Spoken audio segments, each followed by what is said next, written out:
સાથીઓ પ્રાર્થનાનો વખત છે, આવો રે સાથીઓ પ્રાર્થનાનો વખત છે, ભક્તિ થકી શક્તિ મળે ઈસુ દે છે, ભક્તિ થકી શક્તિ મળે ઈસુ દે છે.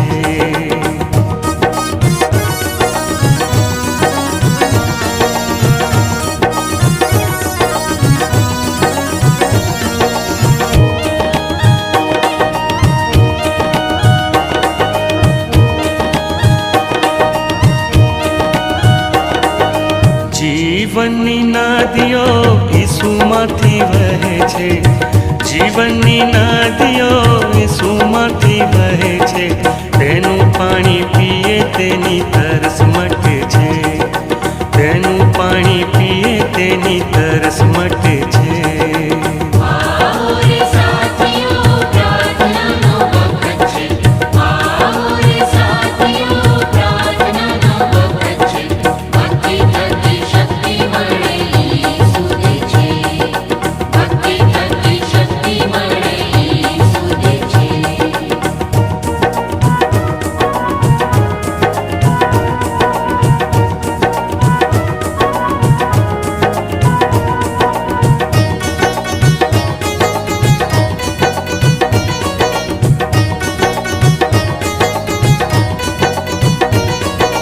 જીવનની રોટલી આકાશમાંથી આવી છે, જીવનની રોટલી આકાશમાંથી આવી છે, તેને ખાધે ભૂખ ભાગે મન ધરાશે, તેને ખાધે ભૂખ ભાગે મન ધરાશે.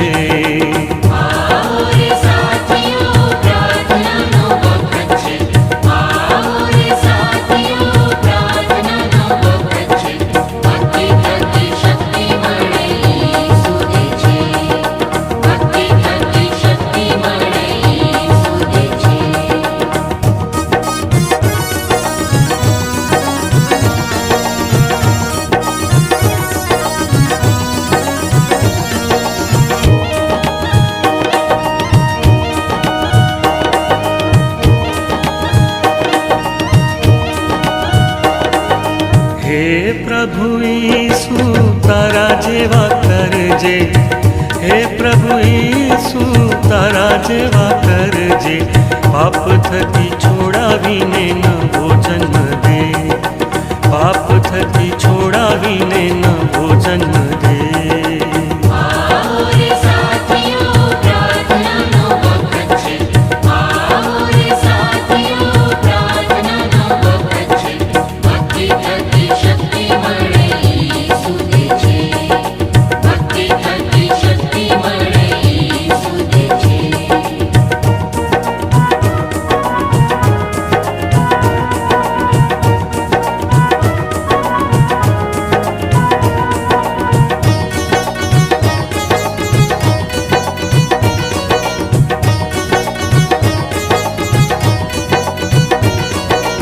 ઈશ્વરને સ્તવો મને મળી મુક્તિ, ઈશ્વરને સ્તવો મને મળી મુક્તિ, મારા ખ્રિસ્તે તેના રક્તે તારો પાપથી, મારા ખ્રિસ્તે તેના રક્તે તારો પાપથી.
दे उसके आसनों में, आनंद से आए उसके चरणों में। धन्यवाद दे उसके आसनों में, आनंद से आए उसके चरणों में। संगीत गाकर खुशी से मुक्ति की चट्टान को जय ललकारे। परम पिता की हम स्तुति गाए, वो ही है जो बचाता हमें।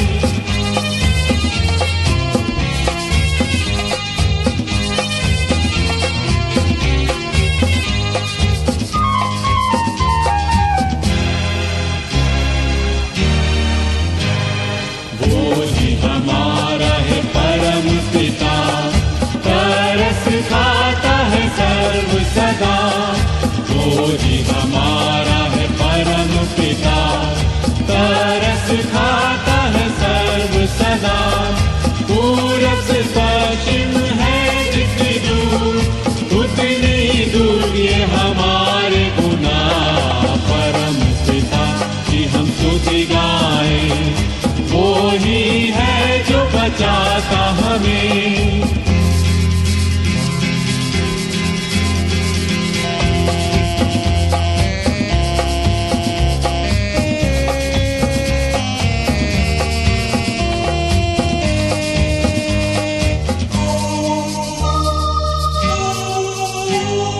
माँ की तरह उसने दी तसल्ली, दुनिया के खतरों में छोड़ा नहीं। माँ की तरह उसने दी तसल्ली, दुनिया के खतरों में छोड़ा नहीं। खालिस दूध है कलाम का दिया, और भी हमेशा की जिंदगी। परम पिता की हम स्तुति गाए, वो ही है जो बचाता हमें।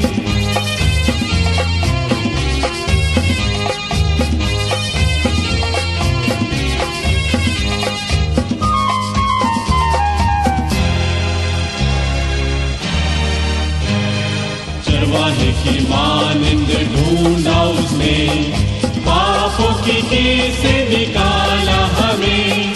चरवाहे की मानिंद ढूंढा उसने, पापों की कील से निकाला हमें। हमको बचाने को जान अपनी दी, ताकि हाथ में हम उसके रहें। परम पिता की हम स्तुति गाए, वो ही है जो बचाता हमें।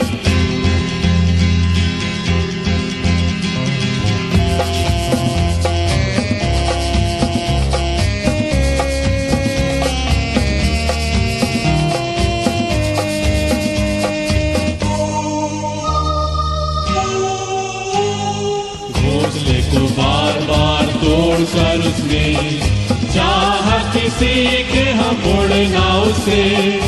घोंसले को बार बार तोड़कर उसने चाहा किसी के हम उड़ना उसे। पारों पर उठाया उकाब की तरह, ताकि हमको चोट न लगे। परम पिता की हम स्तुति गाए, वो ही है जो बचाता हमें। परम पिता की हम स्तुति गाए, वो ही है जो बचाता हमें।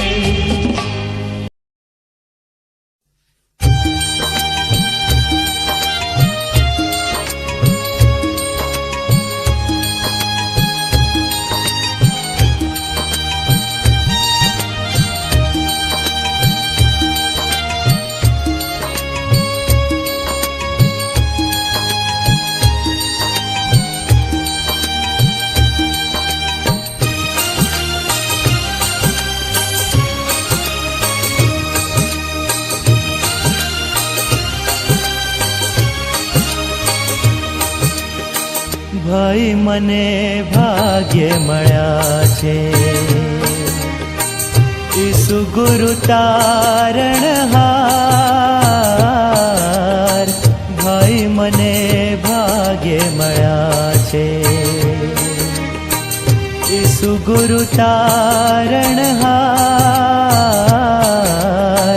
ભાઈ મને ભાગ્ય મળ્યા છે.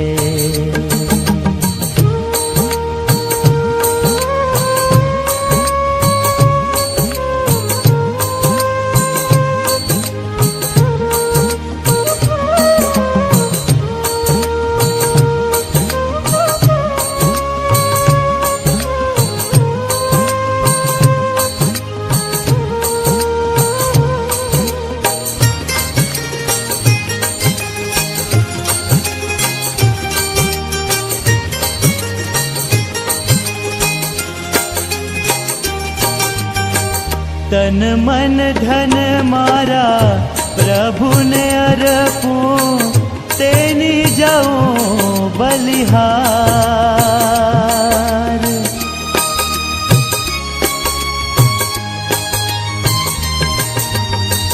તન મન ધન મારા પ્રભુને અર્પું, તેની જાઉં બલિહાર. મુજ પાપીનું તારણ કરવા, મુજ પાપીનું તારણ કરવા આવ્યા જગ મોજાર. ભાઈ મને ભાગ્ય મળ્યા છે. ઈસુ ગુરુ તારણહાર, ભાઈ મને ભાગ્ય મળ્યા છે.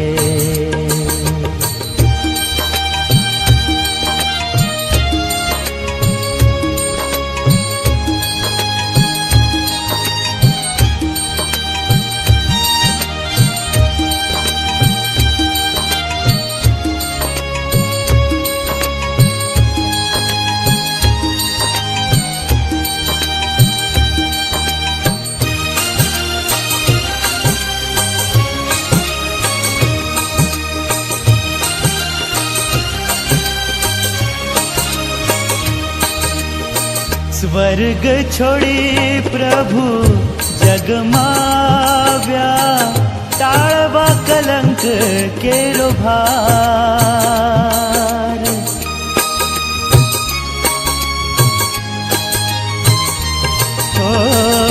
સ્વર્ગ છોડી પ્રભુ જગમાવ્યા, ટાળવા કલંક કેરો ભાર.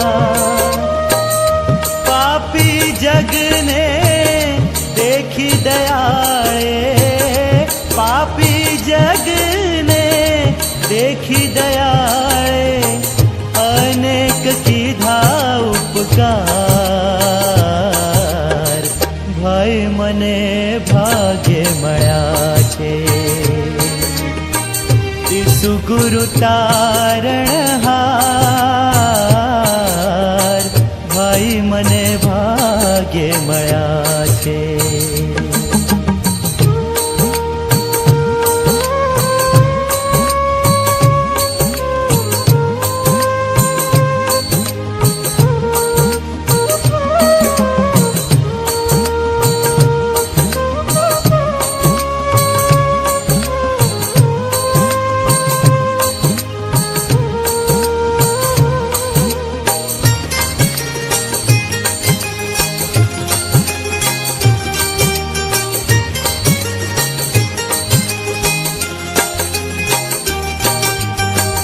જે જન આશ ઈસુ પર રાખે, તે પામશે ઉદ્ધાર.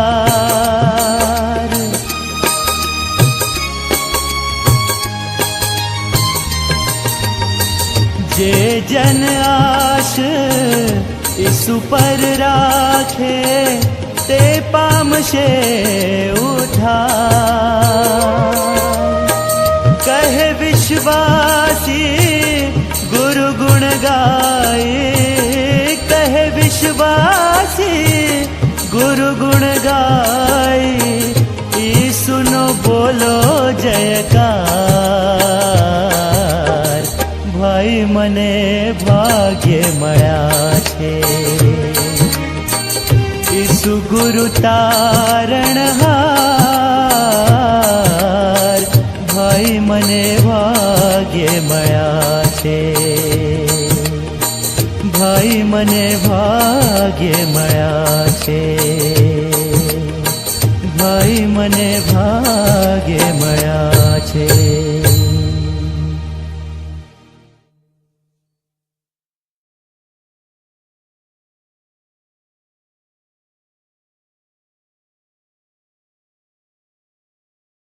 Good evening, praise the lord.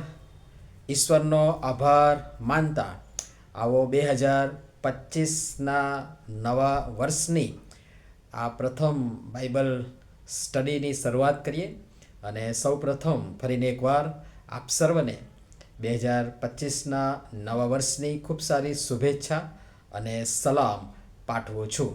આ સાથે ઈશ્વરનો આભાર માનતા માન્ય બિશપ સાહેબ, માન્ય સેક્રેટરી સાહેબ, માન્ય ઉપાધ્યક્ષ સાહેબ, માન્ય ખજાનચી સાહેબ તેમજ તમામ અધિકારીગણનો પણ આ સમયે આભાર માનું છું કે વર્ષની શરૂઆતમાં પ્રથમ બાઇબલ સ્ટડી લેવા માટે મારી પસંદગી કરી, મને તક આપી, મારા પર વિશ્વાસ કર્યો. માટે આપ સર્વ સાહેબનો આ સમયે હું આભાર માનું છું. અને ફરીને એકવાર મારા વતી, મારા કુટુંબ વતી, સૌરાષ્ટ્ર કચ્છ વિભાગના માન્ય એરિયા ડીન, ઈસી મેમ્બર, તમામ પાળક સાહેબો વતી આપ સર્વને ખૂબ સારી શુભેચ્છા અને સલામ પાઠવું છું. આવો બાઇબલ અભ્યાસની શરૂઆત કરીએ, પ્રાર્થના કરીએ.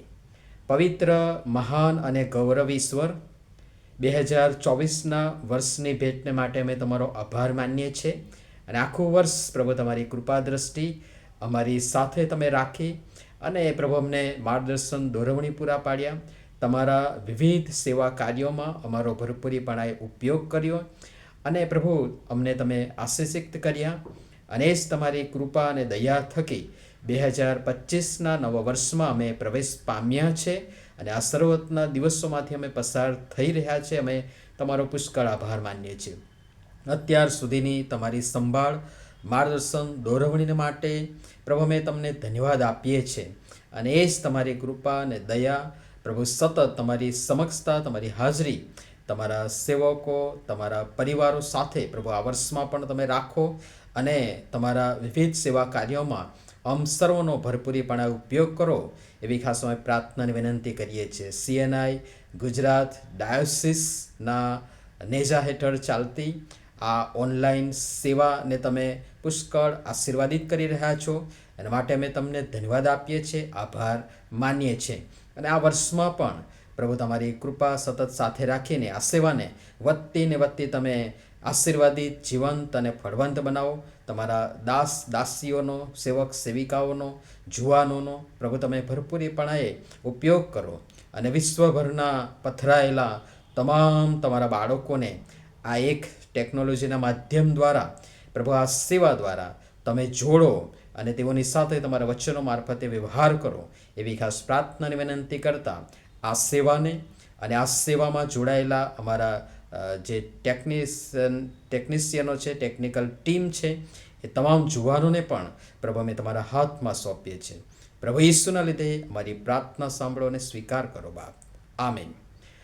આવો બાઇબલ અભ્યાસની શરૂઆત કરતા પ્રભુનું વચન વાંચીએ તથા સાંભળીએ.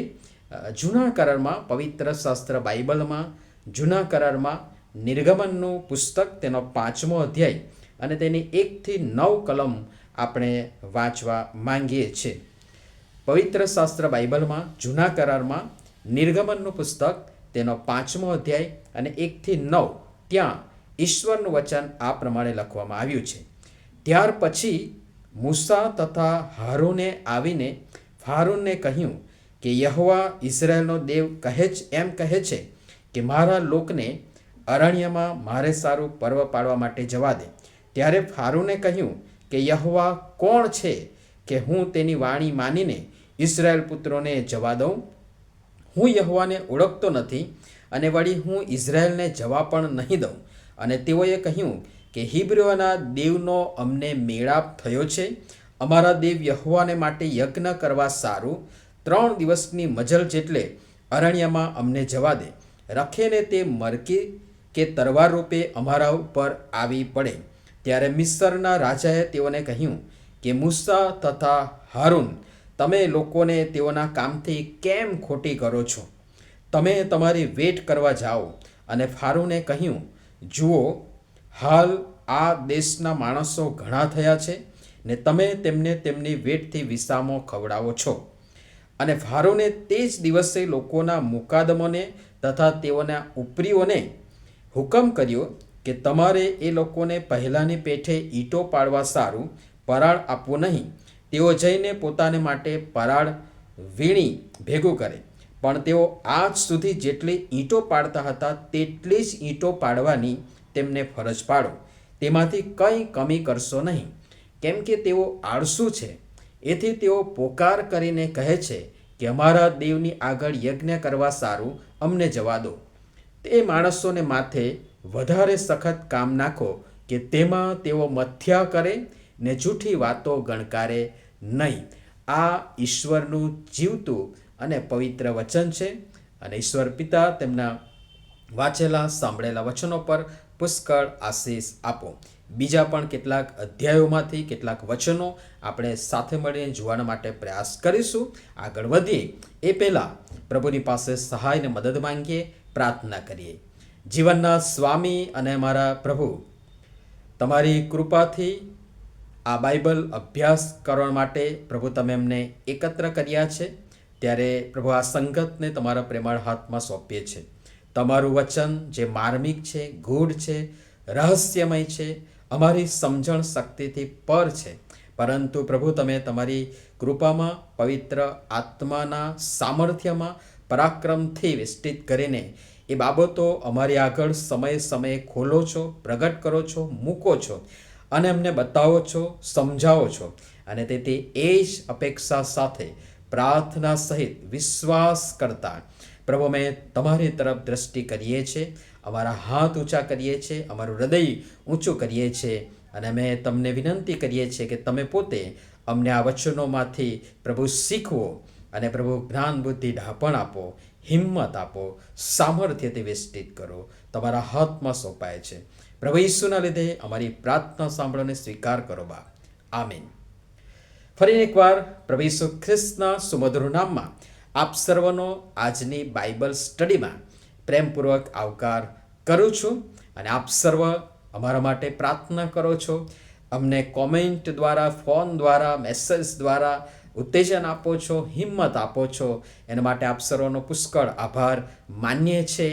અને ફરીથી એકવાર વિનંતી કરીશ કે આપ સર્વ આ અગત્યની સેવાના માટે ખાસ પ્રાર્થના કરશો. આવો આપણે બાઇબલ અભ્યાસમાં આગળ વધીએ. અને મેં કહ્યું એ પ્રમાણે નિર્ગમનના પુસ્તકમાં 5મા અધ્યાયની 1 થી 9 કલમ આપણે શાસ્ત્રપાઠ વાંચન તરીકે લીધું છે, પરંતુ અધ્યાય 13 સુધી અને એની સાથે સાથે બીજા સંલગ્ન અધ્યાયો અને પુસ્તકોનો અને વચનોનો પણ આપણે સાથે મળીને સુમેળપૂર્વક અભ્યાસ કરવા માટે પ્રયાસ કરીશું. આપણે આગળ વધીએ તો આ એ સમય છે કે જ્યારે ઇઝરાયલ પ્રજા એ મિસર દેશની ગુલામગીરીમાં છે. અને એની સાથે સાથે આ એ પણ સમય છે કે જ્યારે ઇઝરાયલ પ્રજા ભયંકર ત્રાસમાંથી પસાર થઈ રહી છે.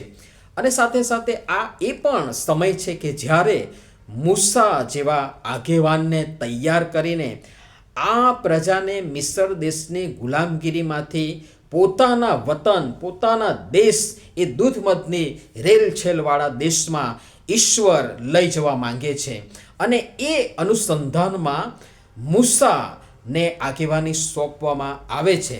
અને એ પણ આપણે કેટલીક બાબતો મહત્વની ઝડપથી જોતા આગળ વધીશું. તો તમે જોઈ શકો છો કે પહેલા અધ્યાયમાં, નિર્ગમનનું પુસ્તક તેના પહેલા અધ્યાયમાં ઇઝરાયલ પ્રજાની મિસર દેશમાં જે વસ્તી વધી અને એના પરિણામે ફારોને તેઓ પર જે ત્રાસ વર્તાવ્યો અને એમને સખત વેઠમાં જોતર્યા અને એની સાથે સાથે એ પ્રજાની વસ્તી અટકે એના માટે પણ પ્રયત્ન કર્યો છે કે નર બાળક અવતરે તો તેમને પાટ પર જ મારી નાખવા દાસીઓને હુકમ કરવામાં આવ્યો. પણ ત્યાં પહેલા અધ્યાયમાં એ પણ નોંધ કરવામાં આવી છે કે દાઈઓ જેઓમાંની એકનું નામ સિફરા અને બીજું નામ પુઆ હતી. તેઓ ઈશ્વરનો ભય રાખતી હતી અને તેઓ એ નર બાળકનો કોઈક ને કોઈક રીતે બચાવ કરતા હતા અને જુદી રીતે રાજાને રજૂઆત કરતા હતા. અને એ સંદર્ભમાં એવી ભયંકર પરિસ્થિતિમાં મૂસાનો જન્મ એ લેવી કુટુંબમાં થાય છે અને એ બહુ સુંદર બાળક છે.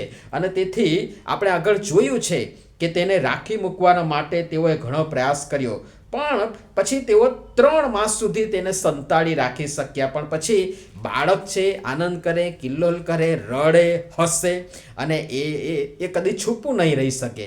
અને તેથી 3 માસ પછી તેને ગોમતૃણની પેટીમાં મૂક્યો અને પછી બધી બાબતો બની અને રાજાની કુંવરી તેને મહેલમાં લઈ ગઈ. તેની જ માનું ધાવણ તેણે ધાવ્યું, પગાર પણ મેળવ્યો અને બધી વ્યવસ્થામાં મૂસા તૈયાર થયો, ઉછર્યો.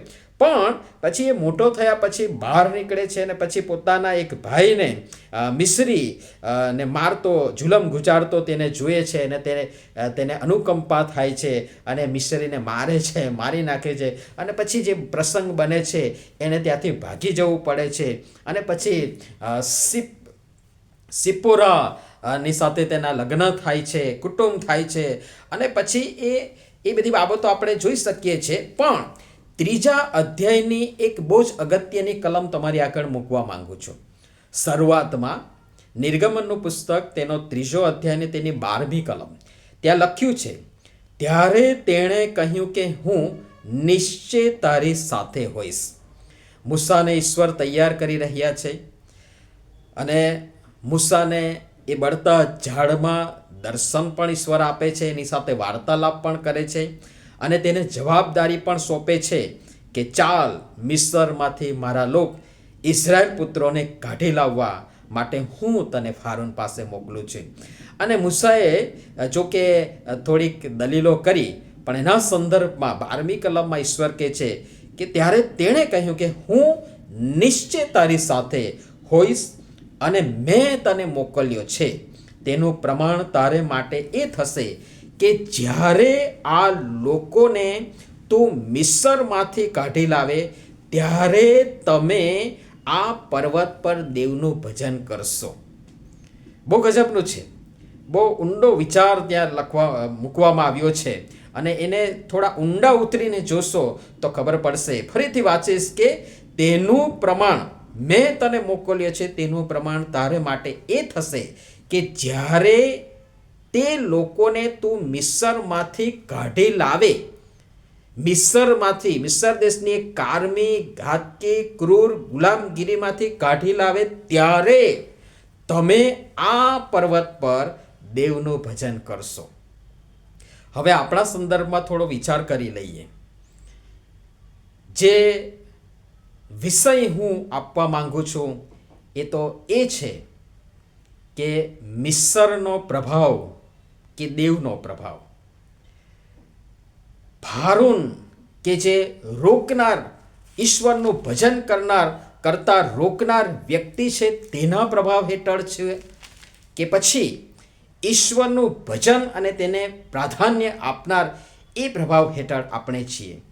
અને અહીંયા એ બાબત સ્પષ્ટ થાય છે કે મિસ્રમાંથી કાઢી લાવે ત્યારે મિસ્રની એ કારમી ગુલામગીરી અને ફારૂન રાજાના પ્રભાવથી દૂર, ભલે અરણ્યમાં, પણ ઈશ્વરનું ભજન કરવાનો જે આનંદ ને આશીર્વાદ છે એની તોડે બીજું કશું જ આવી ન શકે.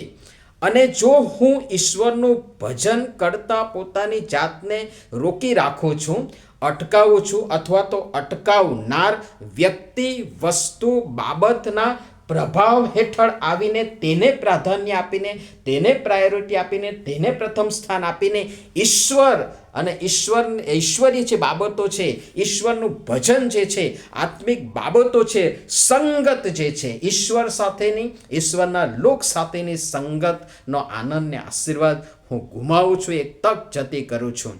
તો એ બાબત સ્પષ્ટ થાય છે કે હજી પણ હું પેલા લોકોની જેમ મિસ્ર દેશની ગુલામગીરીમાં છું, તેમ પાપની અને નાશની અને અટકાવનારની ગુલામગીરી અથવા તો તેના પ્રભાવ હેઠળ છું. ફરીથી વાંચીશ મેં તને મોકલ્યો છે તેનું પ્રમાણ તારે માટે એ થશે કે જ્યારે તે લોકોને તું મિસ્રમાંથી કાઢી લાવે ત્યારે તમે આ પર્વત પર દેવનું ભજન કરશો. આગળ વધીએ અને એ રીતે મૂસા તૈયાર થાય છે અને મૂસા ને ઈશ્વર તૈયાર કરે છે. 3 અધ્યાયની 18મી કલમમાં લખ્યું છે, તેઓ તારી વાણી સાંભળશે અને તું તથા ઇઝરાયલના વડીલો મિસ્રના રાજાની પાસે જઈને તેને કહો કે હિબ્રુઓનો દેવ યહોવા અમને મળ્યો છે અને હવે અમારા દેવ યહોવાની આગળ અરણ્યમાં જવા દે. અને પછી એ બધી બાબતો લખવામાં આવી છે. અને 4 અધ્યાયમાંની શરૂઆતમાં જુઓ, ત્યાં લખ્યું છે, ત્યારે મૂસાએ ઉત્તર આપ્યો, પણ જોજે તેઓ મારું કહેવું ખરું નહીં માને. મૂસાની દલીલો ચાલુ જ છે કે એ નહીં થઈ શકે, હું કેવી રીતે કરી શકું, રાજાની પાસે જઈને આ બધી બાબતો કેવી રીતે કરી શકું. અને ત્યારે એને તૈયારીના ભાગ સ્વરૂપે ઈશ્વર તેના માટે શું કરે છે, તેને બતાવવાના માટે, તેને સમજાવવાના માટે, તેને તૈયાર કરવા માટે શું કરે છે એ આપણે જોઈએ. તો 4 અધ્યાયની શરૂઆતમાં મૂસાએ ઉત્તર આપ્યો, પણ જોજે તેઓ મારું કહેવું ખરું નહીં માને ને મારી વાણી નહીં સાંભળે, કેમ કે તેઓ કહેશે કે યહોવાએ તને દર્શન દીધું નથી અને યહોવાએ તેને કહ્યું કે તારા હાથમાં એ શું છે. અને તેણે કહ્યું કે લાકડી, અને તેણે તેને કહ્યું કે તે ભૂમિ પર નાખ, અને તેણે ભૂમિ પર નાખી એટલે તે સર્પ થઈ ગઈ અને મૂસા તેની આગળથી નાઠો. પછી બીજી બાબત એના માટે, એને સમજાવવાના માટે, એને હિંમત આપવાના માટે કે હું તારી સાથે છું, બસ તારે ખાલી જવાનું છે ને કહેવાનું છે, એ સમજાવવા માટે તૈયારીના ભાગ સ્વરૂપે લાકડી મારફત એને સમજાવવા પ્રયાસ કર્યો. પછી તેને કહેવામાં આવ્યું એ જ અધ્યાયમાં 4 અધ્યાયની 6મી કલમમાં, અને એ ઉપરાંત યહોવાએ તેને કહ્યું કે હવે તારો હાથ તારા બદનમાં ઘાલ. ત્યારે તેણે પોતાનો હાથ બદનમાં ઘાલ્યો અને તેણે તે બહાર કાઢ્યો. ત્યારે જુઓ તેનો હાથ ઘોડીલો બની બહાર બરફ જેવો થઈ ગયો. અને તેણે કહ્યું કે તારો હાથ ફરીથી તારા બદનમાં ઘાલ. અને તેણે પોતાનો હાથ ફરીથી બદનમાં ઘાલ્યો અને બદનમાંથી તેણે તે કાઢ્યો. ત્યારે જુઓ તેનો હાથ તેના બાકીના દેહના જેવો થઈ ગયો હતો. આ 2 ચમત્કારો પણ મૂસાને સમજાવવા માટે ઈશ્વરે ત્યાં કર્યા છે. અને પછી આગળ વધીએ અને હવે મૂસા તૈયાર તો થાય છે, પણ એની સાથે સાથે બીજી દલીલ જે બહુ પ્રચલિત છે, અને એ તો એ છે કે હું બોલવામાં ધીમો છું, મારી જીભ એ મંદ છે. અને યહોવાએ તેને કે માણસનું મોં કોણે બનાવ્યું, મૂંગો કે બહેરો કે દેખતો કે આંધળો કોણ કરે છે, શું તે યહોવા નથી? તો હવે જો ને હું તારા મુખ સાથે હોઈશ, તારે શું કહેવું તે હું તને શીખવીશ. પરંતુ મૂસા એની દલીલો ચાલુ રાખે છે. અને પછી ઈશ્વર કહે છે કે 14મી કલમમાં કહે છે કે યહોવાનો ક્રોધ મૂસા ઉપર સળગી ઉઠ્યો ને તેણે કહ્યું કે હારૂન લેવી તારો ભાઈ છે કે નહીં? હું જાણું છું કે તે બોલવામાં હોશિયાર છે, અને વળી જો તે તને મળવા સામો આવે છે. અને પછી મૂસાના શિષ્ય અથવા તો આસિસ્ટન્ટ તરીકે હારૂનને આપવામાં આવે છે કે જે એના દ્વારા એના મારફતે બોલશે. અને પછી એ રીતે મૂસાને આસિસ્ટન્ટ આપવામાં આવે છે.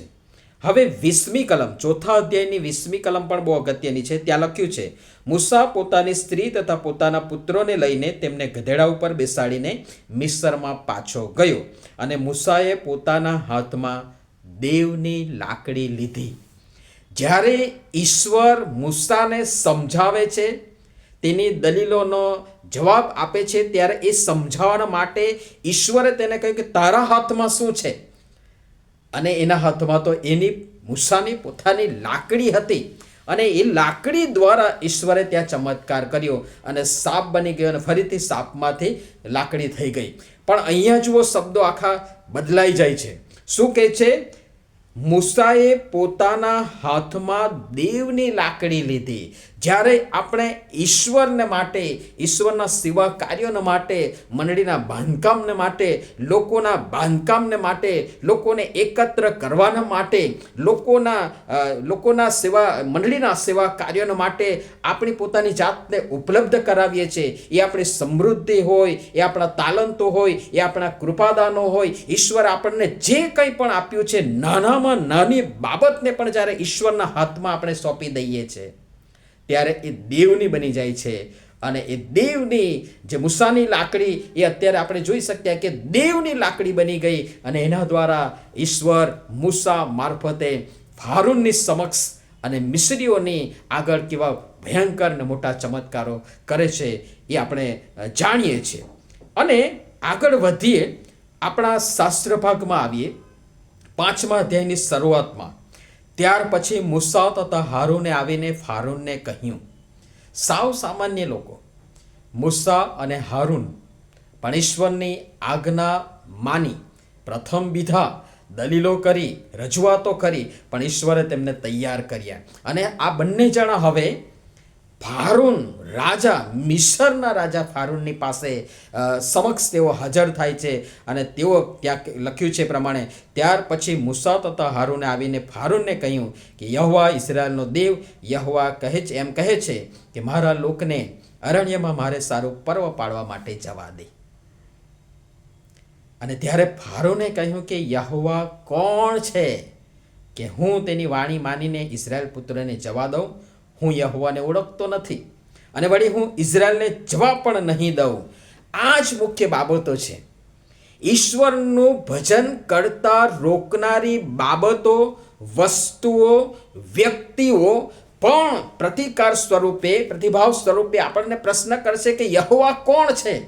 પણ હું જ નથી જાણી શકતો, મારામાં જ પૂરેપૂરો સંપૂર્ણ વિશ્વાસ નથી, તો હું કઈ રીતે મારા દેવને, મારા પ્રભુને, તેમની સુવાર્તાના, તેમના પ્રેમને હું તેમની આગળ રજૂ કરી શકીશ? અને એના માટે જે જરૂરી છે, જે આપણે આજે જોવા માંગીએ છીએ, અને એ તો એ છે કે ઈશ્વરની અને ઈશ્વરના લોક સાથેની સંગતનો આનંદ અને આશીર્વાદ. એ ગૌણ નથી, એ વૈકલ્પિક વ્યવસ્થા નથી, પરંતુ એ ફરજિયાત છે. અને ત્યારે જેમ મિસર દેશની ગુલામગીરીમાં ઇઝરાયલ પ્રજા હતી, અને એમાંથી મુક્ત થવાનું જે પરિણામ, અથવા તો એમાંથી મુક્ત થયા છે, એ ત્યારે સાબિત થશે કે ત્યારે તમે આ પર્વત પર જઈને દેવનું ભજન કરશો. આપણે રોકાઈ જઈએ છીએ, આપણે અટકી જઈએ છીએ, આપણે થંભી જઈએ છીએ, આપણે એક મહિનામાં કદાચ એકવાર અથવા તો 2-3 રવિવાર જવા દઈએ છીએ અને એકવાર હાજરી આપી દઈએ છીએ. આ કોઈ અધિવેશન નથી, આ કોઈક બીજી મીટિંગ કે એવું નથી, પરંતુ કે જેમાં આપણે પ્રતિનિધિત્વ કરીએ, જેમાં આપણે એક વ્યક્તિ જઈને પછી આખા કુટુંબ માટે પ્રતિનિધિત્વ કરીએ. પણ એ પણ આપણે જોઈશું કે જે મૂસા અને હારૂનને ફારૂનની પાસે મોકલવામાં આવ્યા, ફારૂને પણ તેમને ગોળ ગોળ ચક્રેડે ચડાવીને, પહેલાં તમે પોતે જાઓ, આ દેશમાં રહીને દેવનું ભજન કરો, તમારા સ્ત્રી પુરુષો ને અહીં રહેવા દો, ઢોરઢાકને અહીં રહેવા દો, એ બધી જ રજૂઆત કરી. પણ આ બંને જણા તટસ્થ રહ્યા કે અમે અમારા બાળકો, સ્ત્રી પુરુષો, ઢોરઢાક સહિત ઈશ્વરનું ભજન કરવા માટે જઈશું. આપણને રોકવામાં આવે છે, કદાચ કોઈક અંગત મિત્રો, સગા સંબંધી, કોઈક એવી બાબત, કોઈક એવા પ્રસંગો કે કોઈક એવી ઘટના વગેરે, જ્યાં સુધી મારું શરીર કામ કરે છે, જ્યાં સુધી હું સક્ષમ છું ચાલવા ને હરવા ને ફરવા. પથારીવશ થઈ ગયા હોય એ વડીલોના માટે, એ વહાલાઓના માટે જુદી વસ્તુ છે, પણ જ્યાં સુધી હું સક્ષમ છું, શારીરિક રીતે મજબૂત છું અને દેવના ઘરમાં જઈ શકું છું, ત્યાં સુધી જઈને મારે દેવનું ભજન કરવું જોઈએ. અને બાઇબલનો એ નિત્યક્રમ છે, હું ને મારા ઘરના. ઈશ્વર પણ ઘણી બધી વખત આપણને કહે છે તું ને તારા ઘરના. અને આ ક્રમ આપણે જાળવી રાખવો પડશે. અને એ સંગતમાં ઈશ્વરની સાથેની આપણી વ્યક્તિગત સંગત અને ઈશ્વરના લોક સાથેની આપણી સંગત જો નિયમિત હશે તો આપણે આ બધા પડકારોનો પ્રશ્નોનો સામનો કરી શકીશું અને એના પર જીત મેળવી શકીશું. ફારૂન પહેલો જ પ્રશ્ન કરે છે, યહોવા કોણ છે? કે હું યહોવાને ઓળખતો નથી અને વળી હું ઇઝરાયલને જવાબ પણ નહીં દઉં. અને પછી જે બાબતો બને છે એ આપણે વારાફરતી જોવા માંગીએ છીએ. 6 અધ્યાયમાં આવો, ત્યાં ઈશ્વર શું કહે છે? ભવિષ્ય વાણી ઉચ્ચારતા જે ભવિષ્યમાં બનવાનું છે બધી બાબતો ઈશ્વર જાણે છે ને તે મૂસાને ને હારૂનને કહે છે. યહોવાએ મૂસાને કહ્યું કે હવે હું ફારૂનની સી વલે કરીશ તે તું જોશે, કેમ કે બળવાન હાથથી તે તેઓને જવા દેશે ને બળવાન હાથથી તું તેના દેશમાંથી તેઓને હાંકી કાઢશે. અને દેવે મૂસાની સાથે બોલતા તેને કહ્યું કે હું યહોવા છું અને સર્વસમર્થ દેવ એ નામે મેં ઇબ્રાહિમને તથા ઇસ્હાકને તથા યાકૂબને દર્શન દીધું છે. 6 અધ્યાયની 6ઠી કલમ જુઓ. એ માટે ઇઝરાયેલ પુત્રોને કહે કે હું યહોવા છું, તો ને મિસ્રીઓની વેટ તળેથી હું તમને કાઢીશ ને હું તેમની ગુલામીમાંથી તમને મુક્ત કરીશ ને લંબાવેલા હાથ વડે તથા મહાન ન્યાય કૃત્યો વડે હું તમને છોડાવીશ અને હું તમને મારા લોક કરી લઈશ ને હું તમારો દેવ થઈશ અને તમે જાણશો કે મિસ્રીઓની વેટ તળેથી તમને કાઢનાર તમારો દેવ યહોવા છું. વલાઓ કેમ ના જવા દે? ઈશ્વરનું વચન જે 6 અધ્યાયની પહેલી ને બીજી કલમમાં લખવામાં આવ્યું છે એ પ્રમાણે કેમ ના જવા દે? આનંદ સાથે એ તમને વળાવશે. અને ત્યાં જે શબ્દો લખવામાં આવ્યા છે, બળવાન હાથથી એ તમને એ દેશમાંથી કાઢી મૂકશે, કારણ કે હું યહોવા છું, હું સર્વસમર્થ ઈશ્વર છું. અને તમે જાણશો, એ શબ્દ 7મી કલમમાં લખવામાં આવ્યું છે, હું તમને મારા લોક કરી લઈશ, હું તમારો દેવ થઈશ અને તમે જાણશો કે મિસ્રીઓની વેટ તળેથી તમને કાઢનાર તમારો દેવ યહોવા છું. દેવ તમને જણાવવા માંગે છે, દેવ બીજા લોકોને જણાવવા માંગે છે કે હું યહોવા છું, હું સર્વસમર્થ ઈશ્વર છું કે જે મિસ્ર દેશની ગુલામગીરીમાંથી, પાપની ગુલામગીરીમાંથી લોકોને મુક્ત કરી શકે છે. આગળ વધીએ, 9મી કલમ જોઈએ. મૂસાએ ઇસ્રાયેલ પુત્રોને એમ કહ્યું, પણ મનની વેદના તથા ઘાતકી ગુલામીના કારણથી તેઓએ મૂસાનું ગણકાર્યું નહીં. આ કલમ પણ બહુ જ અગત્યની છે. જે શબ્દો જુઓ, મનની વેદના તથા ઘાતકી ગુલામીના કારણથી તેઓએ મૂસાનું ગણકાર્યું નહીં. એ સમયે પણ તેઓએ મૂસાનું ગણકાર્યું નહીં અને આજે પણ કદાચ આપણે ઈશ્વરના વચનોનું આપણે અવમૂલ્યન કરીને એને ગણકારતા નથી. આગળ વધીએ અને હવે જે ચમત્કારોની વાત આગળના અધ્યાયોમાં કરવામાં આવી છે એ બહુ ટૂંકમાં તમારી આગળ મૂકવાના માટે પ્રયાસ કરીશ. હવે મૂસા અને હારૂન ફારૂનની સમક્ષ હાજર થાય છે અને જે 2 ચમત્કારો, લાકડીમાંથી સાપ અને ફરીથી સાપમાંથી લાકડી, બદનમાં હાથ ગાલ્યો કોડ અને ફરીથી હાથ ગાલ્યો અને ફરીથી એ શુદ્ધ થયો, એ ચમત્કારો જોયા. અને હવે પછી બીજા 10 ચમત્કારો, જે માખોની વાત આવે, જે ગુમડાની વાત આવે, પાણીનું રક્ત થઈ જાય અને પ્રથમ જનિત છેલ્લો મરી જાય, એ બધી બાબતો હવે પછીના અધ્યાયમાં બહુ સુંદર રીતે વર્ણન કરવામાં આવી છે. બધું આપણે જોઈ શકતા નથી સમયના અભાવે, પરંતુ સંક્ષિપ્તમાં મૂકવા માટે હું પ્રયાસ કરીશ. જુઓ, આ બંને જણા ફારૂનની પાસે જાય છે અને પ્રથમ જે ચમત્કાર તેઓ ફારૂનની સમક્ષ કરે છે તે જુઓ. 7મા અધ્યાયની 11મી કલમ. બંને જણા ફારૂનની સમક્ષ હાજર થાય છે. ફારૂન તેમને અટકાવે છે કે નહીં જવા દઉં, અને ત્યારે ફારૂનની આગળ, તેના સેવકોની આગળ ભોય પર મૂસાએ પોતાની લાકડી નાખી અને ત્યાં સર્પ થઈ ગઈ. ને ત્યારે ફારૂને પણ જ્ઞાનીઓને તથા જાદુગરોને તે તેડાવ્યા અને મિસ્રના તે જાદુગરોએ પણ તેમના મંત્ર તંત્ર વડે તે પ્રમાણે કર્યું. હવે આ બહુ અગત્યનું છે, તો ધ્યાન આપો. પહેલો ચમત્કાર, બીજો ચમત્કાર અને ત્રીજો ચમત્કાર.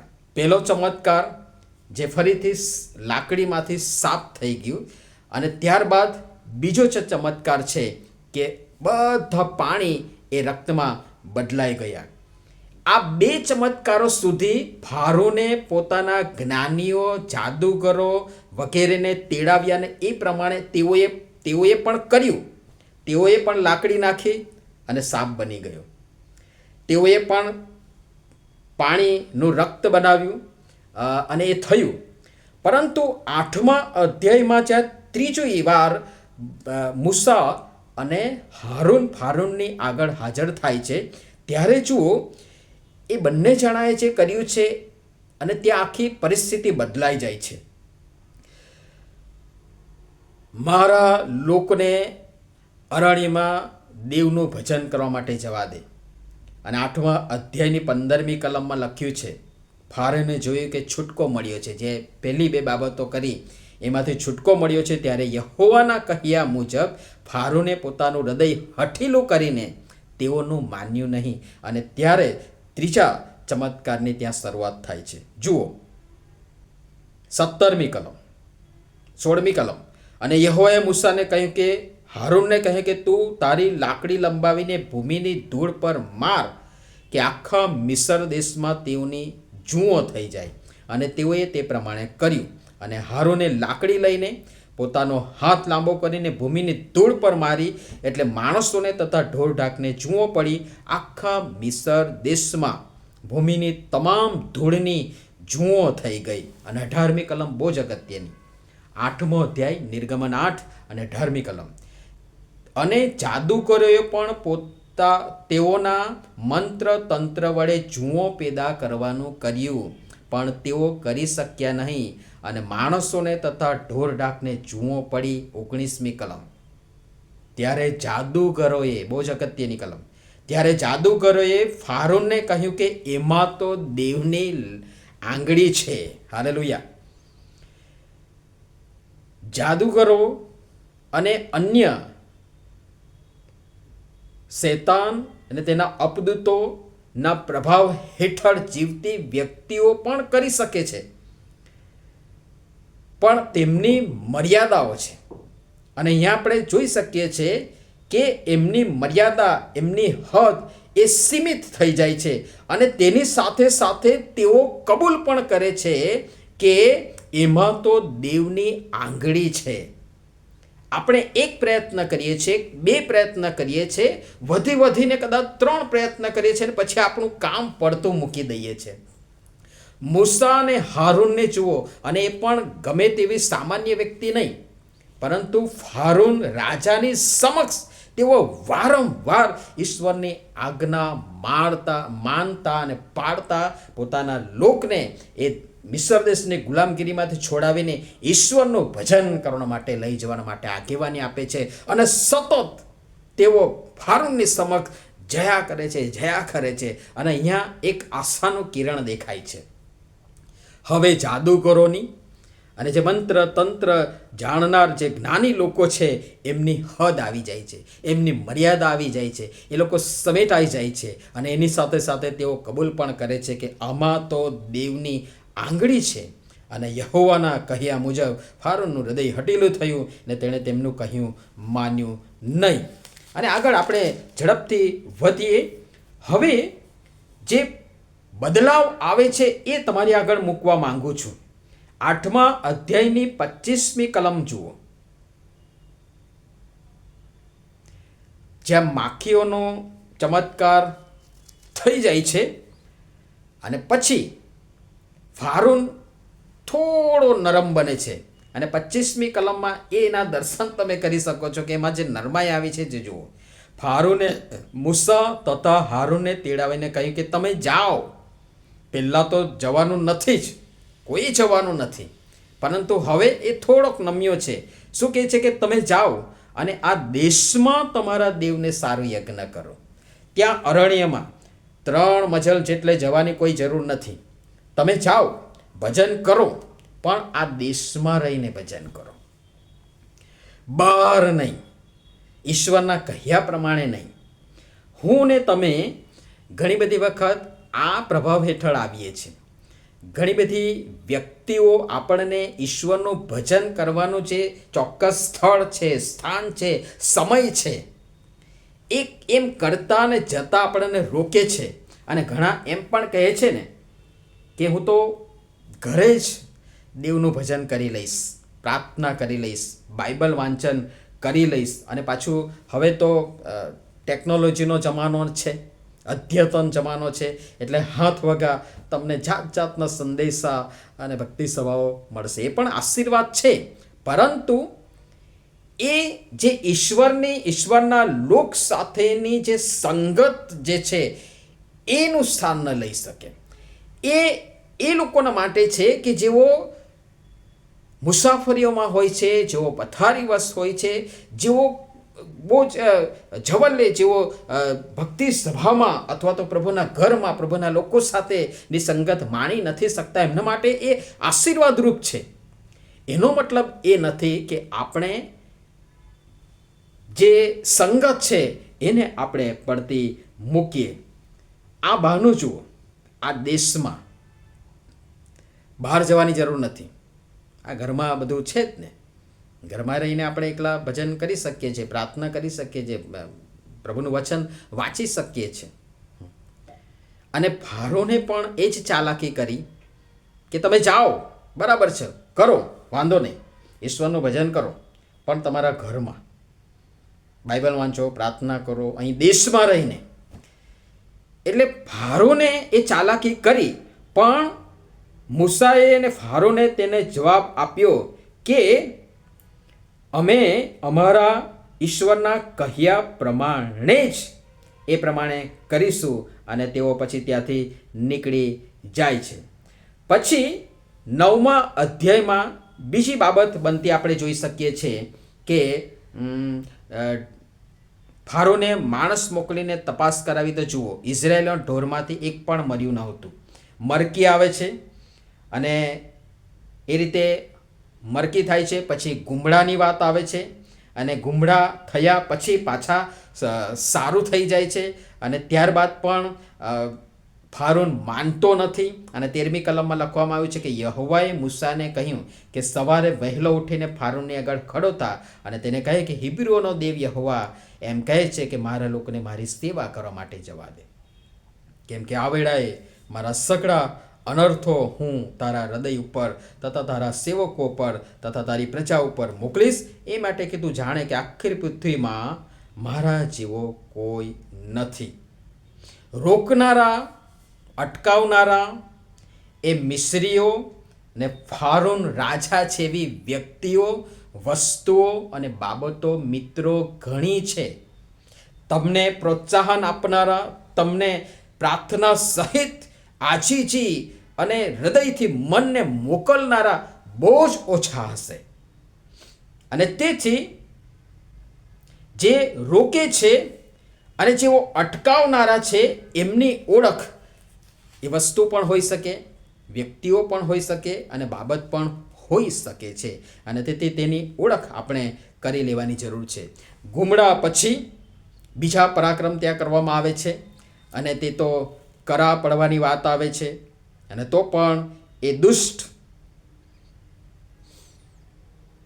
ઈશ્વરનું ભજન કરવાના માટે ઈશ્વરના લોકોને જતા રોકે છે.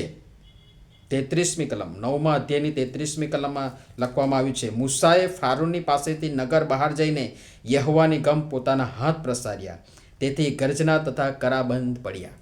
મિત્રો, એક વાત અહીંયા એ પણ કરી દેવા માંગુ છું કે ઈશ્વરે, આપણે હંમેશા 10 ચમત્કારોની વાત કરીએ છીએ. ચમત્કારો એટલા માટે કે ઇઝરાયલ પ્રજાને આ બધી બાબતો થઈ એમાંથી કંઈ નુકસાન થતું નથી. અને માટે એ લોકોના માટે ચમત્કાર છે, પણ મિસ્રીઓના માટે અનર્થ છે, કારણ કે નુકસાન ત્યાં છે. અને માટે 10 ચમત્કારો અથવા તો 10 અનર્થો. પણ એની સાથે સાથે એક બાબત બીજી હું એ પણ કહેવા માંગુ છું કે જે 10 ચમત્કારો અથવા તો 10 અનર્થો એટલું જ નહીં, પરંતુ જે તે પરિસ્થિતિને યથાસ્થિત કરવી એ પણ એક ચમત્કાર અથવા તો અનર્થ છે. એટલે 10+10.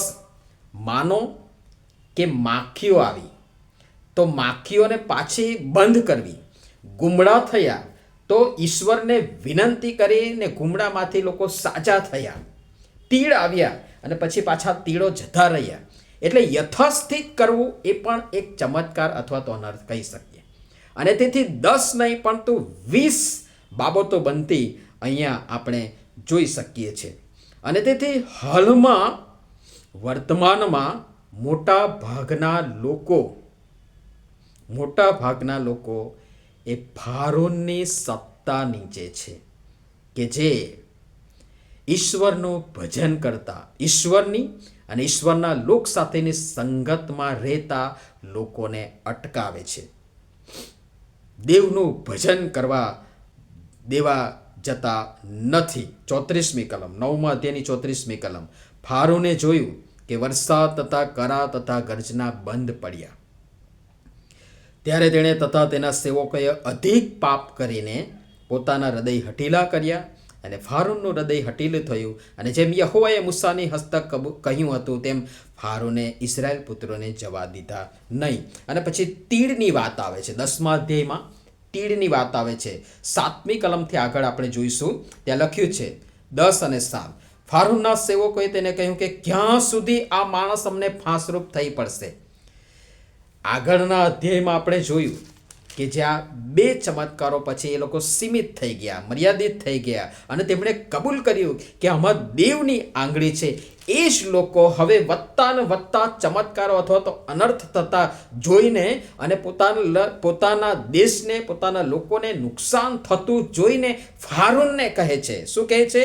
ફારોનના સેવકોએ તેને કહ્યું કે ક્યાં સુધી આ માણસ અમને ફાંસારૂપ થઈ પડશે.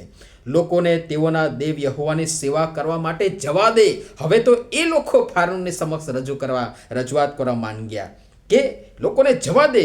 શું તું હજી સુધી જાણતો નથી કે મિસરનો વિનાશ થઈ ચૂક્યો છે? અત્યાર સુધી મિસરનો વિનાશ થઈ ચૂક્યો છે. અને મૂસા તથા હારૂને ફારોનની હજુરમાં ફરી રજૂ કરવામાં આવ્યા, અને તેણે તેઓને કહ્યું કે તમે જઈને જો બીજી બાબત, જે બીજી ચાલાકી વાપરે છે તે જુઓ. ફરી રજૂ કરવામાં આવ્યા, અને તેણે તેઓને કહ્યું કે તમે જઈને તમારા દેવ યહોવાની સેવા કરો. પણ કોણ કોણ જવાના છે? અને મૂસાએ કહ્યું કે અમે અમારા નાના મોટાને લઈને, અમારા પુત્રો તથા પુત્રીઓને લઈને, અમારા ઘેટા બકરા તથા અમારા ઢોરઢાક લઈને જઈશું, કેમ કે યહોવાને સારું અમારે પર્વ પાળવું પડશે. હું ને મારા ઘરના, અમે અમારા નાના મોટા, દીકરા દીકરી, ઢોર ઢાક બધા જ લઈને અમે જવાના છીએ. અને ત્યારે ફારોન જે ચાલાકી વાપરે છે 11મી કલમ, 10મો અધ્યાયને 11મી કલમ. એમ તો નહીં, ફારોન શું કહે છે? એમ નહીં, પણ તમે મોટા મોટા માણસ જઈને યહોવાની સેવા કરો. ફરીથી એ પ્રતિનિધિત્વ કરવાની જે શરૂઆતમાં મેં વાત કરી તે માતા પિતા અથવા તો મમ્મી અથવા તો પપ્પા અથવા તો બાળકો જાય તો મમ્મી પપ્પા ઘરે અથવા તો બીજા કામમાં હોય. આપણે પ્રતિનિધિત્વ નથી કરવાનું. બાઇબલનો જે ક્રમ છે, તું ને તારા ઘરના, હું ને મારા ઘરના.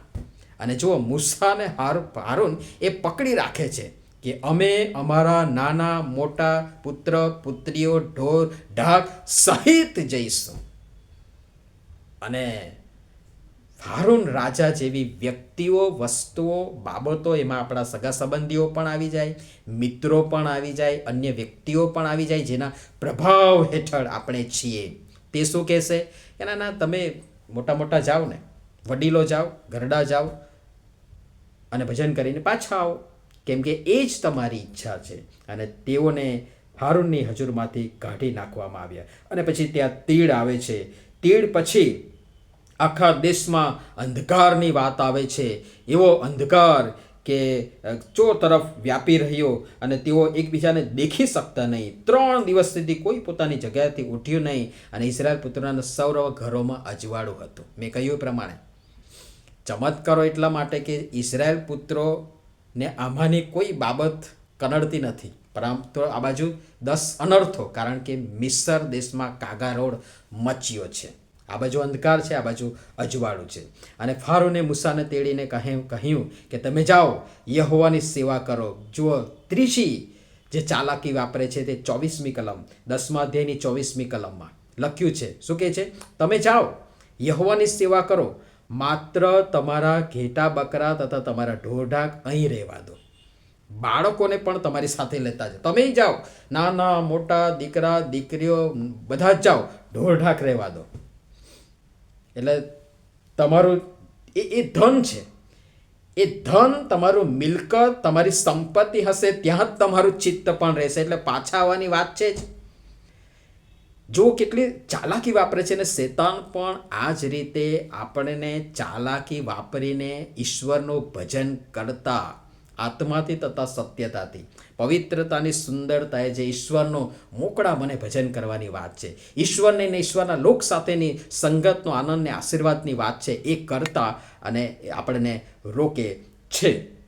અને પછી ત્યાં બંને જણાને ફરીથી કાઢી મૂકવામાં આવે છે. અને 11મા અધ્યાયમાં જે ભયંકર છેલ્લી બાબત, 10મો ચમત્કાર અથવા તો 10મો અનર્થ, જે પ્રથમ જનિતનું મરણ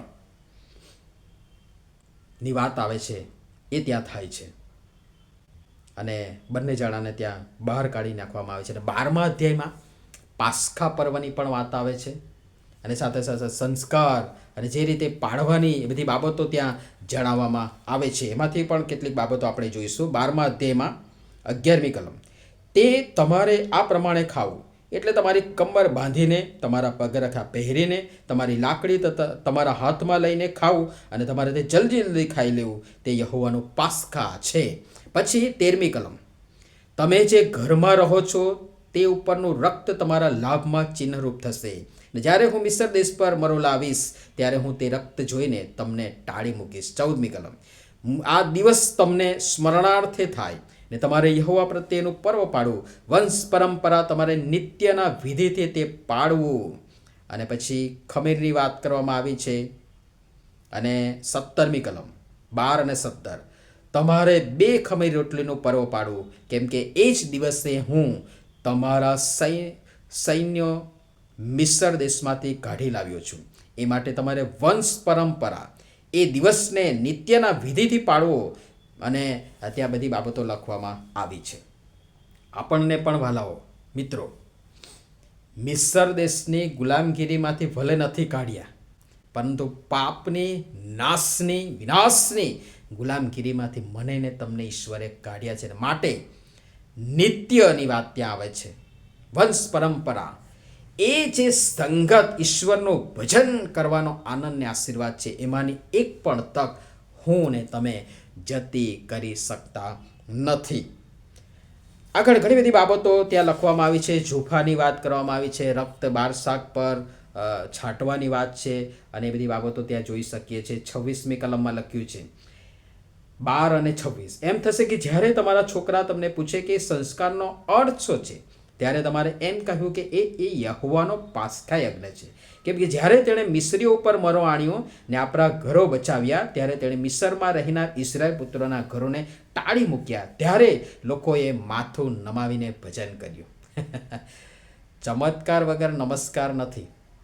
આટલી બધી બાબતો થાય છે. અને ત્યારે ત્યાં જે સ્પષ્ટ લખ્યું છે, ત્યારે લોકોએ માથું નમાવીને ભજન કર્યું. અને 29મી કલમમાં જે ભયંકર મરો ત્યાં આવે છે, એનું વર્ણન કરવામાં આવ્યું છે. એ પણ હું ઝડપથી તમારી આગળ વાંચીશ. નિર્ગમનનું પુસ્તક 12મો અધ્યાય ને 29થી આગળ. મધ્યરાત્રે એમ થયું કે યહોવાએ રાજ્યસ અને બિરાજમાન ફારોનના પ્રથમ જનિતથી માંડીને તુરંગવાસી કેદીના પ્રથમ જનિત સુધી મિસર દેશમાંના સર્વપ્રથમ જનિતોને મારી નાખ્યા, અને પશુના સર્વપ્રથમ જન્મેલાને પણ મારી નાખ્યા. અને રાત્રે જુઓ, હવે ફારોન પોતાના વિચારો બદલે છે. પહેલાં તમે જાઓ પણ આ દેશમાં રહીને દેવનું ભજન કરો. બીજી બાબત એ લાવ્યા કે તમે મોટા જાઓ. ત્રીજી બાબત એ લાવ્યો કે તમે બધા જાઓ, તમારા ઢોર ઢાક નહીં રહેવા દો. અને હવે જે બદલો આવે છે, બદલાણ થાય છે, એ જુઓ. રાત્રે મૂસા અને હારૂનને તેડવામાં આવે છે. તાત્કાલિક ઇમરજન્સીમાં એ દરબાર ભરવામાં આવે છે. કોર્ટ ચાલુ થાય છે. 30મી કલમ 12 અને 30. રાત્રે ફારોન તથા તેના સર્વ સેવકો તથા સર્વ મિસ્રીઓ ઉઠ્યા, અને મિસરમાં ભારે વિલાપ થયો, કેમ કે એવું એક પણ ઘર નહોતું કે જ્યાં એક માર્યો ગયો ન હોય. અને તેણે મૂસાને તથા હારૂનને રાત્રે તેડાવીને કહ્યું કે તમે તથા ઇઝરાયેલ પુત્રો બંને ઉઠો ને મારા લોક મધ્યથી નીકળી જાઓ, અને જઈને તમારા કહ્યા પ્રમાણે યહોવાની સેવા કરો. હાલેલુયા.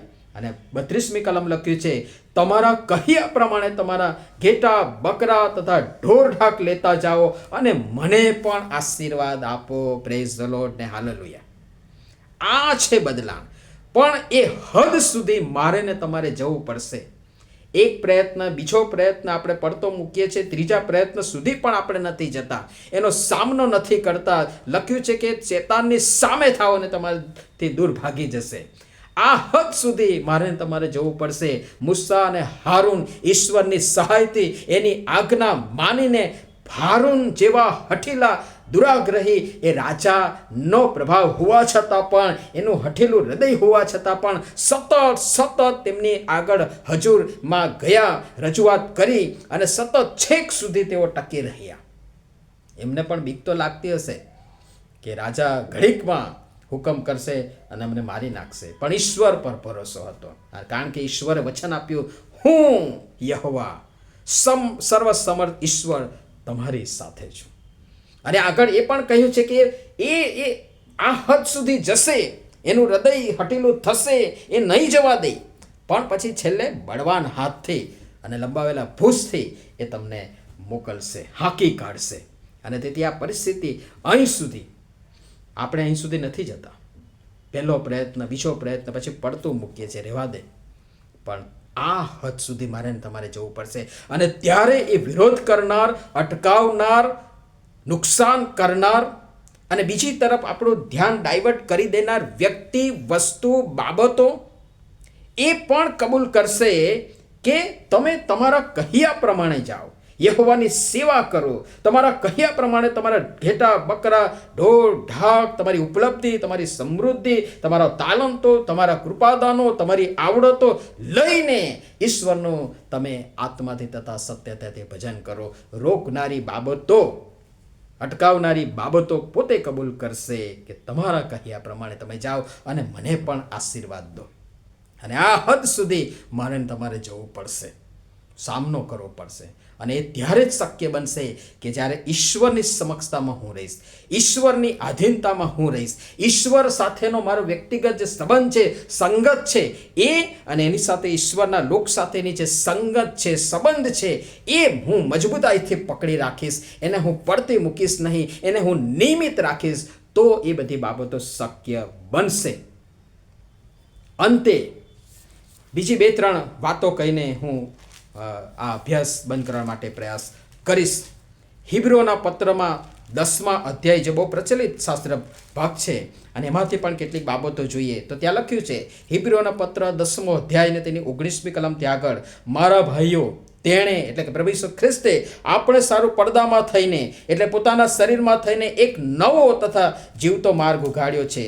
એ માર્ગમાં થઈને ઈસુના રક્ત દ્વારા પરમ પવિત્ર સ્થાનમાં પ્રવેશ કરવાની આપણને હિંમત છે. અને વળી દેવના ઘર ઉપર આપણો એક મોટો યાજક છે. અને માટે દુષ્ટ અંતઃકરણથી છૂટવા સારું આપણા હૃદયો પર છંટકાવ પામીને તથા નિર્મળ પાણીથી શરીરને ધોઈને આપણે શુદ્ધ હૃદયથી, પૂરેપૂરા નિશ્ચયથી, વિશ્વાસ રાખીને દેવની સન્નિધ જઈએ આપણે આપણી આશાની કબૂલાત દ્રઢ પકડી રાખીએ, કેમ કે જેણે વચન આપ્યું છે તે વિશ્વાસ યોગ્ય છે.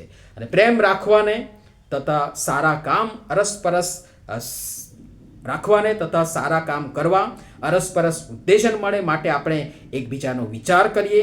જેમ કેટલાય કરે છે તેમ આપણે એકતા મળવાનું પડતું ન મૂકીએ, પણ આપણે એકબીજાને ઉત્તેજન આપીએ. ને જેમ તમે તે દહાડો પાસે આવતો જુઓ તેમ તમે વિશેષ યત્ન કરો. પ્રભુનું આગમન જો કે કોઈ નથી જાણતું, ઈશ્વર પિતા સિવાય કોઈ નથી જાણતું, પણ જે બધી બાબતો આપણી આસપાસ થઈ રહી છે, બની રહી છે, એ આપણને મેસેજ આપે છે, એ આપણને પડકાર આપે છે, એ આપણને ચેતવણી આપે છે. પ્રભુનું આગમન જે નિશ્ચિત છે, નક્કી છે, ક્યારે છે નથી જાણતા, પણ છે. અને તેથી એ ગમે ત્યારે થઈ શકે છે. અને તેથી એ ત્યાં સ્પષ્ટ લખ્યું છે કે જેમ કેટલાક કરે છે તેમ આપણે એકતા મળવાનું પડતું ન મૂકીએ, પણ આપણે એકબીજાને ઉત્તેજન આપીએ. જેમ તમે તે દહાડો પાસે આવતો જુઓ તેમ તમે વિશેષ યત્ન કરો. પણ જેમ તે દહાડો નજીક આવતો જાય છે તેમ આપણે એ યત્ન કરવાનું, સંગતથી દૂર જવાનું આપણે શરૂ કર્યું છે. અને તેથી પ્રભુના વચન પ્રમાણે આપણે એકતા મળવાનું પડતું ન મૂકીએ, પરંતુ જેમ તે દહાડો પાસે આવતો જુઓ તેમ આપણે વિશેષ આપણે પ્રયત્ન કરીએ.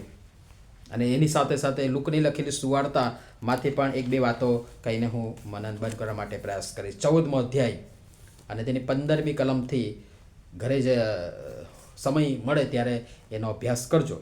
લુકની લખેલી સુવાર્તા 14મો અધ્યાય ને તેની 15મી કલમથી 24મી કલમ સુધી જોશો. ભોજન તૈયાર છે, બધું જ તૈયાર છે. અને પછી ત્યાં વાડું વખતે તેણે પોતાના દાસને નોતરેલાઓને આમંત્રણ કરવા મોકલ્યા કે ચાલો, હમણાં બધું તૈયાર છે. સર્વ એકે મતે બહાનું કાઢવા લાગ્યા. મેં ખેતર વેચાતું લીધું છે અને તેથી મારે ત્યાં જઈને જોવાની અગત્ય છે. મેં 5 જોડ બળદ વેચાતા લીધા છે, તેઓને પારખવા હું હમણાં જાઉં છું. હું સ્ત્રી પરણ્યો છું, માટે મારાથી અવાશે નહીં. અને પછી ઘરધણી ગુસ્સે થયા અને જે મળે તેને પોતાના દાસોને તેડી લાવવા માટે મોકલ્યા. 23મી કલમ.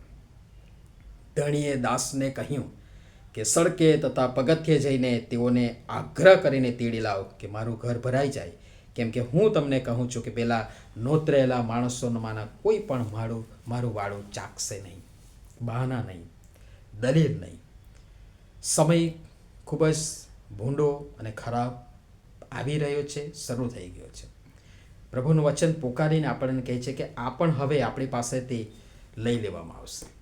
અને ત્યારે આ જે સંગતનો આનંદ ને આશીર્વાદ મારીને તમારી પાસે છે, એનો જેટલો બને એટલો આપણે લાભ લઈ લઈએ, એ તક ઝડપી લઈએ, એ લાહવો લઈ લઈએ અને હૃદયમાં, મનમાં એ વચનોને આત્મસાત કરીએ, ભરી લઈએ કે જેથી કરીને જ્યારે ખોટ પડે, દુખાડ પડે ત્યારે મનમાં હશે, હૃદયમાં હશે, અંતઃકરણમાં હશે, ત્યારે બહાર આવશે અને આપણને પ્રોત્સાહન આપશે, આપણને હિંમત આપશે, આપણને ઉત્તેજન આપશે. વાલા ભાઈ બહેનો, ગલાતીયોના પત્રમાં પાઉલ કહે છે 5:11-12 ખ્રિસ્તે આપણને સ્વતંત્રતાને સારું સ્વતંત્ર કર્યા માટે દ્રઢ રહો અને ફરીથી દાસત્વની ગુલામીમાં તમે ઝૂંસરી તળે ન દબાવો. તમે સારી રીતે દોડતા હતા, છતાં સત્યને જાણતા તમને કોણે રોક્યા? ગલાતી 3:1-3 બહુ અઘરું સંબોધન કર્યું છે. ઓ અણસમજુ ગલાતીઓ, અને ગલાતીઓની જગ્યાએ હું ને તમારી જાતને મૂકી શકીએ છીએ. ઓ અણસમજુઓ, તમારી નજરે ઈસુ ખ્રિસ્તને વધસ્તંભે જડાયેલો સાક્ષાત પ્રગટ કરવામાં આવ્યો હતો, એમ છતાં તમને કોણે ભરમાવ્યા? તમને કોણે અટકાવ્યા? શું તમે એટલા બધા અણસમજુ છો? શું તમે એટલા બધા અણસમજુ? આપણે બધું જાણીએ છીએ, આપણે વર્ષોથી પ્રભુના બાળકો તરીકે આ વચનોથી પરિચિત છીએ, આપણે ઘણું સાંભળ્યું છે, આપણે ઘણું વાંચ્યું છે, આપણે ઘણું અનુભવ્યું છે. ઈશ્વરે આપણા પોતાના વ્યક્તિગત જીવનમાં આ બધા ચમત્કારોને આશીર્વાદો આપ્યા છે, આપણે જાત અનુભવ છે. એમ છતાં પણ પ્રભુ તેના વચનો મારફતે આજે આપણને કહે છે કે તમને અણસમજુઓ, તમને કોણે રોક્યા? તમે એટલા બધા અણસમજુ થયા છે, તમને કોણે ભરમાવ્યા? શું તમે એટલા બધા અણસમજુ છો? પ્રભુ કહે છે સુવાર્તામાં, મારી પાછળ આવો. ને આપણા બહાના શું છે? મારા બાપને દાટું, મારા ઘરે છેલ્લી સલામ કરીને આવું. મેં બળદ વેચાતા લીધા છે, મેં જમીન વેચાતી લીધી છે, મેં ખેતર વેચાતું લીધું છે, મારે આ કામ છે, મારે તે કામ છે, ઘરે મહેમાન આવ્યા છે, પ્રસંગો છે. અને એ બધી બાબતોને પ્રથમ સ્થાન આપીને ઈશ્વરની ને ઈશ્વરની સંગત, ઈશ્વરના લોક સાથેની સંગતને આપણે બહુ જ નિમ્ન કક્ષાની ને ગૌણ બનાવી દીધી છે. અને એનું જ પરિણામ આપણામાં વ્યક્તિગત જીવનમાં આત્મિક જે આશીર્વાદો હોવા જોઈએ, આત્મિક જે વૃદ્ધિ હોવી જોઈએ, એ નથી જોવા મળતી. આપણે મંદ પડ્યા છે. અને એ સંગતને ઊંચી આંકવાને કારણે, ઈશ્વરની અને ઈશ્વરના લોક સાથેની સંગતનું અવમૂલ્યન કરવાને કારણે, એકતા મળવાનું પડતું મૂકવાને કારણે, જેમ જેમ તે દહાડો પાસે આવતો જુએ તેમ તેમ આપણે વધારે ને વધારે દૂર જતા હોવાને કારણે એ બધી બાબતોનો સામનો આજે આપણે વ્યક્તિ તરીકે, કુટુંબ તરીકે, મંડળી તરીકે કરી રહ્યા છે. અને તેથી વલાભાઈ બહેનો, એ અટકાવનારી બાબતોને ઈશ્વર કહે છે કે એની સામા થાઓ અને તે દૂર ભાગી જશે. અને પછી કહે છે કે બળવાન હાથથી એ તમને જવા દેશે, અટકાવશે, રોકશે. બહુ અંગત મિત્રો, સંબંધો, વ્યવહારો, વ્યક્તિઓ, સખાઓ રોકવા માટે પ્રયાસ કરશે. પણ ઈશ્વર અને ઈશ્વરની બાબતોને, ઈશ્વરના ભજનને, ઈશ્વરની સંગત અને ઈશ્વરના લોક સાથેની સંગતને હું ને તમે પ્રાધાન્ય આપીએ. માર્થા અને મરિયમ,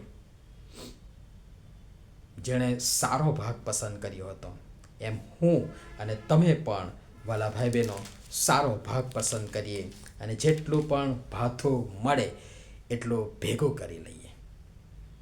અને આ મુસાફરી, આ દોડ જ્યારે પૂરી કરીએ ત્યારે કોઈ અફસોસ ન રહી જાય, કોઈ વસવસો ન રહી જાય કે આ કરવાનું હતું પણ રહી ગયું.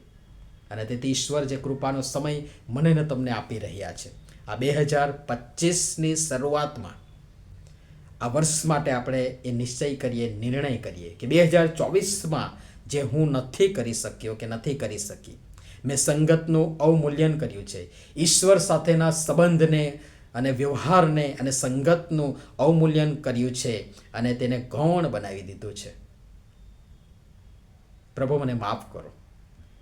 અને નવ વર્ષમાં 2025માં એક પણ સંગત, એકતા મળવાનો આનંદને આશીર્વાદ હું ગુમાવીશ નહીં. અને ઈશ્વર તમારી સાથે અને તમારા લોક સાથેની સંગતનો આનંદને આશીર્વાદ હવે પછીના જીવનના છેલ્લા શ્વાસ સુધી જ્યાં પણ મળે, જે પણ મળે, એને હું ઝડપી લઈશ. એ તક નહીં, એ તકો હું ઝડપી લઈશ અને એ આશીર્વાદ પ્રાપ્ત કરીશ. અને હું પોતે પણ કોઈકના માટે આનંદને આશીર્વાદનું કારણ બનીશ. વાલા ભાઈ બહેનો, એકતા મળવાનું પડતું ન મૂકીએ. દાડા ભૂંડા છે અને શેતાન વેરી જોર કરી રહ્યો છે. એ આપણે છિન્ન ભિન્ન થઈએ, એ આપણે તૂટી ફૂટી જઈએ, એ આપણે વેર વિખેર થઈ ગઈએ, એ જ આશયથી પ્રયત્ન કરી રહ્યો છે. અને એના માટે એ બહુ અંગત વ્યક્તિઓનો, વસ્તુઓનો અને બાબતોનો ઉપયોગ કરશે. અને તેથી આપણે એ બાબતોને ઓળખી લઈએ. મૂસા અને હારૂનની જેમ દ્રઢતાથી, મક્કમતાથી, સામે ગમે તેટલી મજબૂત વ્યક્તિ કેમ ન હોય, પણ ઈશ્વરના નામ, સર્વસમર્થ ઈશ્વર યહોવા સૈન્યના સરદારના નામથી હું ને તમે એનો સામનો કરીએ અને તેની સામે થઈએ અને જુઓ એ ભાગી છૂટશે. અને એ રીતે જેમ ઇઝરાયેલ પુત્રોને મિસર દેશની ગુલામગીરીમાંથી છોડાવવામાં આવ્યા, સ્વતંત્ર કરવામાં આવ્યા, એ જ રીતે ઈશ્વર ચાહે છે કે હું ને તમે પણ પાપની નાશની એ નાશકની ગુલામગીરીમાંથી બહાર આવીએ, છૂટીએ, સ્વતંત્ર થઈએ અને ભેગા મળીને આપણા ઈશ્વરનું આત્માતીત સત્યતાથી, પવિત્રતાની સુંદરતાએ તેનું ભજન કરનારા તેના બાળકો બનીએ. પ્રભુ પિતા પરમેશ્વર આ બધી બાબતો સમજવા અને કરવા આપણ સર્વેની સહાય તથા મદદ કરો. નમીએ પ્રાર્થના કરીએ. પવિત્ર અને મહાન અને ગૌરવ ઈશ્વર, તમારી કૃપાથી 2025ના વર્ષની આ શરૂઆતે બાઇબલ સ્ટડી કરવાનો આનંદ ને આશીર્વાદ તમે અમને આપ્યું.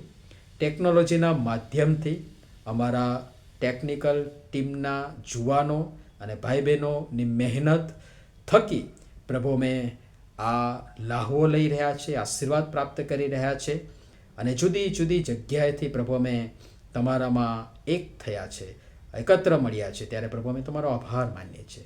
જે વચનો વાંચ્યા એના સંદર્ભમાં જુદી જુદી બાબતો અમે જોવા માટે પ્રયાસ કર્યો અને એ બધાની વચમાં પ્રભુ અમે એકતા મળવાનું પડતું ન મૂકીએ, તમારું ભજન કરવાનું પડતું ન મૂકીએ. ન કેવળ અમે પ્રતિનિધિ તરીકે, પરંતુ હું ને મારા ઘરના અમે બધા જ આ વર્ષમાં નાના મોટા દીકરા દીકરી વડીલો સાથે જેઓ શારીરિક રીતે સક્ષમ છે એ તમામ પ્રભુ અમે આ વર્ષમાં અને હવે પછીના સમયમાં તમારી ને તમારા લોક સાથેની સંગતનો આનંદ ને આશીર્વાદ પ્રાપ્ત કરનારા બનીએ. અને પ્રભુ અમે તમારી ને તમારા લોક સાથેની સંગતને અમે નિયમિત બનાવીએ. માટે પ્રભુ અમને સમજણ આપો અને માટે અમે તમારા પ્રેમાળ હાથમાં સોંપાય છે. જે 2024માં અમે નથી કરી શક્યા, અમે ક્ષમા માંગીએ છીએ. 2025 અને એના પછીના સમયમાં પણ પ્રભુ તમારી ઈચ્છા અને યોજનામાં અમારો તમે ઉપયોગ કરો. પ્રભુ અમને એકતા કરો અને પ્રભુ અમને તમારા સેવા કાર્યમાં વાળો, વાપરો અને સંગતમાં રહેતા પ્રભુ અમે તમારી અમારા પ્રત્યેની સારી, માન્ય અને સંપૂર્ણ ઈચ્છાને શોધી શકીએ, સમજી શકીએ અને પ્રાર્થના સહિત પરિપૂર્ણ કરવા માટે પ્રયત્ન કરીએ. માટે અમે તમારા પ્રેમાળ હાથમાં સોંપાય છે.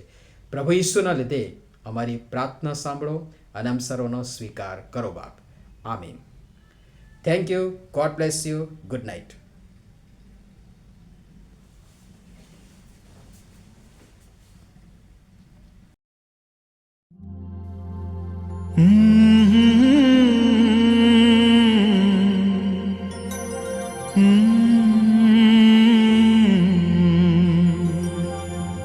देखेगा सारा जहां,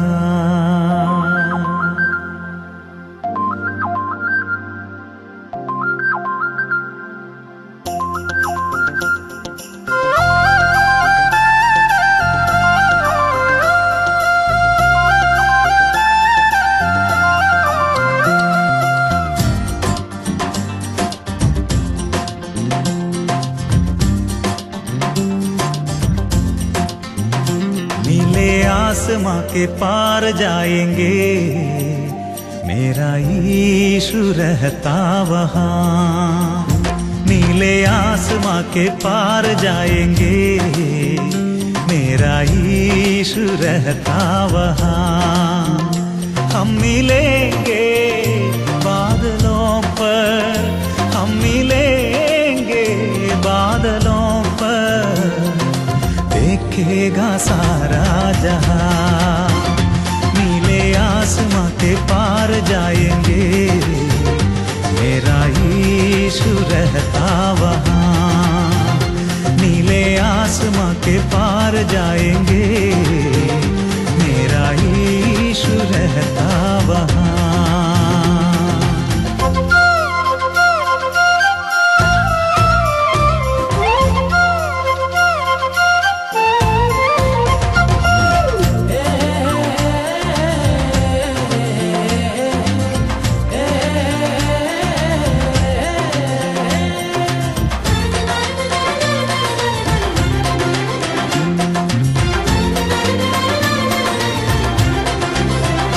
उसका कोई भी वादा न होता अधूरा, हर एक वादा उसका होता है पूरा, उसका कोई भी वादा न होता अधूरा। हर एक वादा उसका होता है पूरा, उसका कोई भी वादा। उसके आने का वादा भी पूरा होगा, देखेगा सारा जहां। उसके आने का वादा भी पूरा होगा, देखेगा सारा जहां। हम मिलेंगे बादलों पर, हम मिलेंगे बादलों पर, देखेगा सारा जहां। नीले आसमां के पार जाएंगे, मेरा यीशु रहता वहाँ। नीले आसमां के पार जाएंगे, मेरा यीशु रहता वहाँ।